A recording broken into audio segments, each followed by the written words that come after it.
संत पिता फ्रांसिस को श्रद्धांजलि। मसीही भाइयों बहनों, यह गहन दुख और असीम कृतज्ञता के साथ हम संत पिता फ्रांसिस को श्रद्धांजलि अर्पित करते हैं, जिनकी अद्वितीय आस्था यात्रा ने पूरे विश्व में अनगिनत जीवन को स्पर्श किया। उनका संत पापा काल जो 2013 से शुरू होकर 2025 को अंत हुआ, वे केवल एक आध्यात्मिक नेता के रूप में उनकी निष्ठा का प्रमाण ही नहीं, बल्कि यह उनकी करुणामयी, विनम्र और सेवाभावी नेतृत्व शैली का प्रतिबिंब भी था। संत पापा फ्रांसिस, जिनका जन्म जॉर्ज मारियो बर्गोलियो के रूप में अर्जेंटीना के ब्यूनस आयर्स में 17 दिसंबर 1936 को हुआ था, वे जनमानस के संत थे। विनम्रता, सादगी और गरीबों के प्रति गहरी प्रेम भावना में रचे और बसे थे। वे एक पहले यीशु समाजी संत पापा थे। विश्व के दक्षिण से पहले संत पापा थे और पहले ऐसे संत पापा थे जिन्होंने फ्रांसिस नाम धारण किया। उन्होंने संत पापा के इतिहास में एक नई छाप और एक नया मोड़ लाया। दया, समावेशिता, पारिस्थितिक चेतना और सच्चे शिष्यत्व की ओर हृदय को मोड़ा।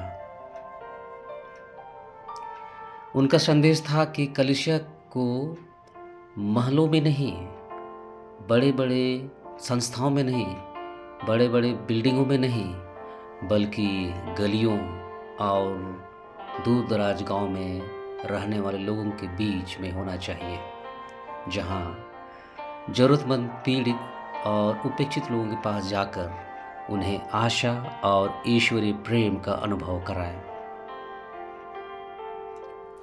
संत पापा फ्रांसिस का काल निकटता यानी कि करीबता की भावना से परिपूर्ण था।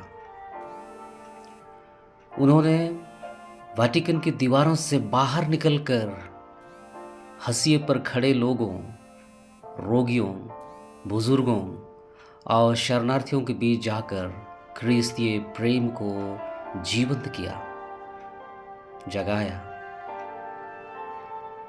उनके नेतृत्व में कलीसिया ने एक नई दिशा पाई। सिनिडालिटी यानी कि समविचारशीलता की भावना में बढ़ोतरी, जिसमें युवाओं, महिलाओं और उपेक्षितों की आवाज़ों को महत्व मिला। उनकी विश्व प्रसिद्ध धर्मगुरु पत्रिकाएं जैसे लौदाते सी कहा जाता है, यानी हमारा साझा घर, और फ्रैटेली तुति यानी हम सभी भाई हैं, ये सब हमें पर्यावरण संरक्षण और मानव बंधुता की दिशा में जागरूक करती है।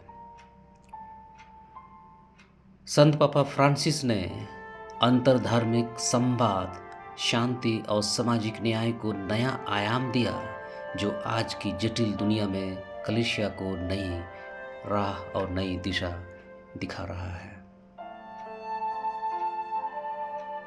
भारतीय कलीसिया के लिए संत पिता फ्रांसिस का योगदान विशेष रूप से बहुत ही प्रेरणादायक रहा।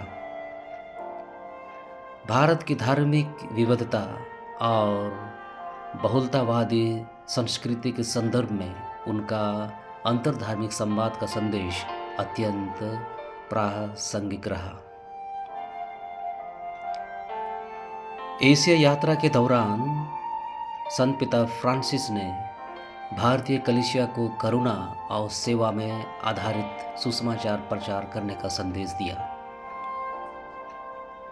उन्होंने कहा कि सुसमाचार को केवल शब्दों से नहीं, बल्कि कार्यों से, बल्कि दया से, बल्कि न्याय से और सेवा के कार्यों से साझा किया जाए। उन्होंने भारतीय कलीसिया को याद दिलाया कि हमें गरीबों, दलितों और उपेक्षितों के बीच कार्य करना चाहिए और उनके जीवन की गरिमा को रक्षा करनी चाहिए, चाहे वे किसी भी जाति का क्यों ना हो, चाहे वे किसी भी धर्म का क्यों ना हो, चाहे वे किसी भी समुदाय के क्यों ना हो। उनकी पर्यावरण संबंधी शिक्षाएं ग्रामीण भारत में विशेष रूप से प्रभावी रही, जहां पारिस्थितिकी समस्याएं गहरी है। हम पुरोहितों और धर्म संघियों के लिए संत पिता फ्रांसिस एक निरंतर प्रेरणा और चुनौती के रूप में रहे।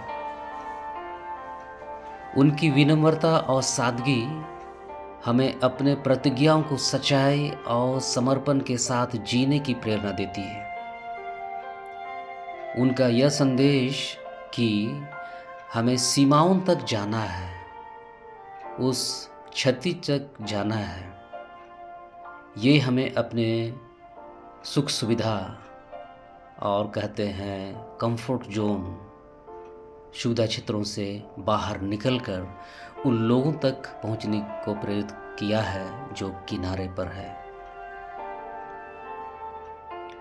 संत पिता फ्रांसिस ने हमें प्रेरिताई कार्य या सेवा को प्राथमिकता देने की सीख दी है। रोगियों, बुजुर्गों, गरीबों और युवाओं की देखरेख और देखभाल में उन्होंने प्रार्थना और आध्यात्मिक नवीनीकरण पर बल दिया, जिससे हम अपने हृदय और विश्वास के साथ नेतृत्व करें। विश्वासी जनों के लिए उन्होंने क्षमा, दया और सेवा का मार्ग दिखाया। उनका संदेश था कि हर बपतिस्मा प्राप्त ख्रिस्तीय को ईश्वर के राज्य के निर्माण में भाग लेना चाहिए। हम संत पिता फ्रांसिस के स्वर्ग सिधारने का शोक मना रहे हैं मेरे मसीही भाई बहनों। उनकी विरासत हमारे साथ जिंदा है, जीवित है।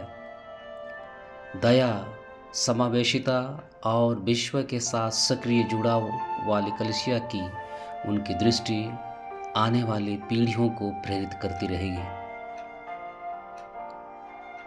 संत पिता फ्रांसिस का जीवन हमें याद दिलाता है कि कलीसिया की सुंदरता उसकी इमारतों में नहीं, उनकी भव्यता में नहीं, बल्कि उसकी प्रेममय उपस्थिति में है। भारत देश में हम सभी पुरोहितगण, सभी धर्म संघीय और सभी विश्वासी लोग मिलकर उनकी शिक्षाओं को आगे बढ़ाएं और एक ऐसे कलीसिया के रूप में जो आशा, प्यार, स्वागत और परिवर्तन की मिसाल बने। पवित्र संत पिता फ्रांसिस, हम आपको प्यार करते हैं। आपकी सेवा, सुसमाचार के प्रति प्रतिबद्धता और हर दिन जिए गए मसीह के प्रेम के लिए हम सब धन्यवाद देते हैं। हम सब शुक्रगुजार हैं। आपकी आत्मा को शांति मिले और पवित्र आत्मा उस कलीसिया का मार्गदर्शन करता रहे जिसे आपने इतने प्रेम और निष्ठा से संवारा है। विवा इल पापा। संत पिता फ्रांसिस अमर रहे, उनकी विरासत अमर रहे। जय यीशु।